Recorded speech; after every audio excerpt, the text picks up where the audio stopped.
Subscribe करंतु आम channel को एवं बेल घंटी रे क्लिक करि नियंतु आम तरफरु लेटेस्ट वीडियो रो अपडेट पाइबा पई।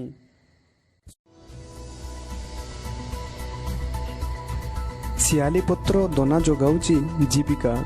सियाली पत्र रे तैयारी दोना एबे ग्रामवासींक पई पालटिछि रोजगार रो एक बाट। एभଳି दृश्य देखिबा को मिलिछि कोरापुट जिल्लार लमतापुर ब्लॉक अंतर्गत ओराबीर ग्राम रे। दीर्घ 10 रु 15 वर्ष धरी दोना तैयारी करी आसुचंती ओराबीर महिला माने। सरकार द्वारा पॉलिथिन निषेध करा जाइथिबा जोगु वर्तमान धीरे धीरे दोनार चाहिदा वृद्धि पाइबार लागिछि। लमतापुट भली एक आदिवासी अधुषित अंचल दोना बहुल मात्रा रे व्यवहृत हुए। विशेष करी आदिवासी माने एई दोना पर्वपर्वाणी किंबा बाहागर हो अबा कोनोसी मांगलिक कार्यक्रम रे निज घरे खाइबा पई मध्य व्यवहार करिथांती। किंतु यह ग्रामांचल रे सीमित न रही सहर मानकरे होटेल दुकान पार्टी पिकनिक मानकरे व्यवहार करुथिबा देखिबा को मिलिछि। महिला माने 2 रु 3 किलोमीटर जंगल को जाई पत्र संग्रह करी आनंती और घरे बसी सिलाई करी साप्ताहिक हाट मानकरे बसी बिक्री करुचंती।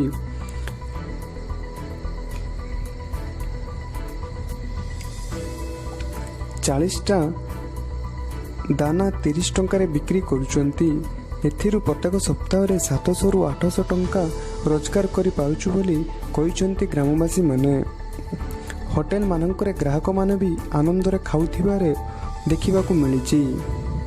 गत अक्टोबर 1 तारिख रु राज्य सरकार पॉलिथिन सारा राज्य रे निषेध करिथिले। ताहा पूर्वरु होटेल मानकरे प्लास्टिक किमा पॉलिथिन रे खाइबा खाउथिले और एथिपाई परिवेश भी नष्ट होउथिला। रास्ता रे बुला गोरु माने एई प्लास्टिक पॉलिथिन खाई रोगरे आक्रांत होई मृत्यु मध्य होउथिबार देखिबा को मिलिथिला। किंतु एबे यार विपरीत दृश्य देखिबा को मिलिछि और सरकारक एई पदक्षेप स्वागत योग्य बोली स्थानीय होटेल मालिक सुतियानंद पाड़ी मध्य कहिसंती।